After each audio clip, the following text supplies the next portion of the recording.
Good morning, everyone.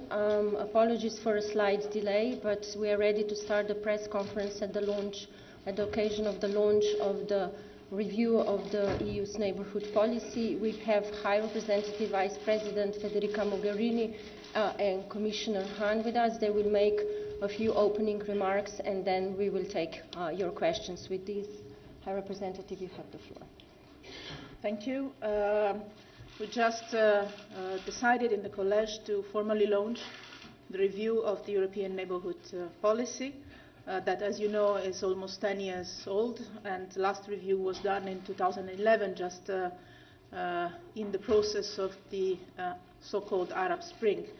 And our region has changed a lot in these last years, for sure in the last 10 years, but also from 2011, both our region to the east and to the south, and for sure with dramatic developments, but also with encouraging steps that were registered even recently, both to the east and to the south. But for sure we need to review our policy, our way of working, our partnership with the countries of our region.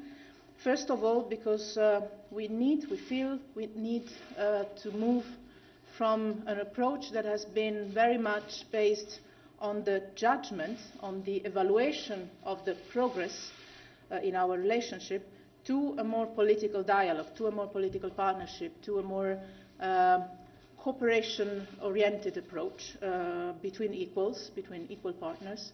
In particular because as our region is in flame, both east and south, we have to use all the potential of our bilateral relations with partners in the region to have an effective impact on our region.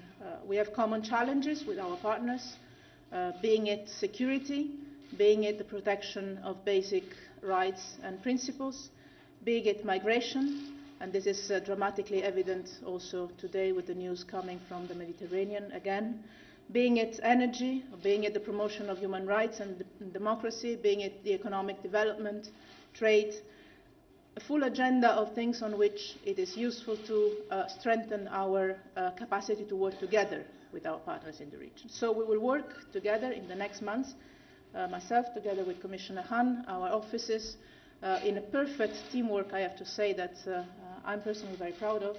We're starting to work very well together in the Commission, and I hope this will bring fruitful results in the coming months. So we will work together in the next months, first of all with our partners, listening and working together on what has worked in these years of our neighbourhood policy, what has to be improved or changed, starting from a listening process, both with our partners in the east and in the south. We will have a couple of meetings that will be important in this view. The Riga summit on the east, the Barcelona meeting in April to the south, to have open and frank discussions with our partners on what we need to change and in which way. We will also discuss this internally. For what concerns the foreign ministers, we will start the discussion at our informal ministerial in Riga on Friday and Saturday this week. It will be a process. Commissioner HAHN will tell you more about this. The main purpose is to have better and more effective instruments to work in our neighbourhood, in our region, and we desperately need to find better instruments to do that effectively. Commissioner HAHN. Thank you very much. Let me welcome all of you as one half of the first opening act of today's media activities here in the Parliament. If you allow, I would like, as it was already announced by the High Representative, add some elements which I believe from the point of the Commissioner for Neighbourhood Policy seems to be important. First of all, I would like to stress the European Union's own interests, and this is something we will stress much more in the future when it comes to discuss with our neighbours the policy and the way we shape our relationship to them. There are many very good reasons why we should maintain close relations with our neighbours, from energy security to migration, from trade to terrorism, we need to work together on the really big challenges we all face. So what is the objective? We want to be a key partner for the countries on our doorstep, while respecting their rights to choose their own way forward. This is also something I would like to stress and to emphasize. We prefer to work with democracies in open trading relationships, because we believe this is better for everyone. And we want to have good working relationships on issues that affect us. As the High Representative has said, there has been a lot of change in the neighbourhood in recent years. The ENP has not always been able to offer adequate responses to the changing aspirations of our partners, and therefore the EU's own interests have not been fully served either. That is why President Juncker has asked me, in close cooperation with the High Representative, to carry out a far-reaching review of this policy, and indeed it will be a process over a couple of months. Many member states and indeed our partners have already signalled they also believe change is necessary. In the consultation we need to look at 4 key points. The first, what can we do to increase differentiation in the way we work with our partners? We need to do more to recognise that our partners are very diverse. Not just different East and South, but different within the East and within the South. Some want closer integration with us, and in these cases we need to reflect on what further steps are possible. Some want a different kind of relationship, and for this we need to consider how best to pursue the relationship, perhaps maybe in new formats. This brings me to the second point. It's about ownership. The new ENP must reflect the views and experience of our partners. It must not be condescending, patronising, or even preaching. We must ensure that we develop a real partnership of equals on the basis of shared interests, while always promoting universal principles. The consultation will look at new ways of working, for example, potential changes to our annual reports. The third point is therefore focus. We need not cover every sector with every partner. For those that want and who are able, we should pursue the association agreements and the DCFTAs, but for those who can't or don't currently want to engage so deeply, let's narrow the focus to make our partnerships more effective. Trade and mobility have been the traditional focus points. I want us to put a new emphasis on some that have not fully used up to now. It's about energy, both our energy security and that of our partners, and threats to security from organised crime to the so-called frozen conflicts. Lastly, we need to be more flexible. This means being able to react to changing circumstances and crises when they arise. We are determined to consult as widely as possible, particularly in partner countries, and the consultation will last till the end of June. Then we will come with a full proposal in the autumn, end of October, beginning of November. So we are looking for concrete ideas that will suit us and our partners, and that will deliver results the public can understand. Many might ask if is there a destination of this policy. May I say already, I am more interested to see what very concrete advances we can make in the next 5 years, and it should be inspired by the idea, by the understanding that Europe should resolve their problems in its proximity by itself and not rely on partners, on others from other continents. Thank you so much. Thank you very much, Commissioner. Before I give the floor to you, just a point that there is a press release available outside, as well as the joint consultation paper. Now we'll go to the questions as usual. When you ask them, please introduce yourself and the media you're working for, and say clearly to whom you're asking your question. We'll start with Georgi over there. Gary, you're active. My question is to both speakers. How about Russia? I mean, it's because of actually the neighborhood policy vis-à-vis the Eastern partners that we have this Ukrainian conflict. Some would even claim that the previous commission got it wrong. I wonder how would you respond to such a criticism? And an additional question: when Commissioner HAHN said that the Commission will not need to follow every sector for every partner, does it mean that if a partner is not interested in association, the European Union would drop kind of the survey of the human rights situation in that particular country? Thank you. On our policies towards the East, towards our Eastern partners and Russia, let me say very clearly that there is no European policy whatsoever that is meant to be in confrontation with anyone.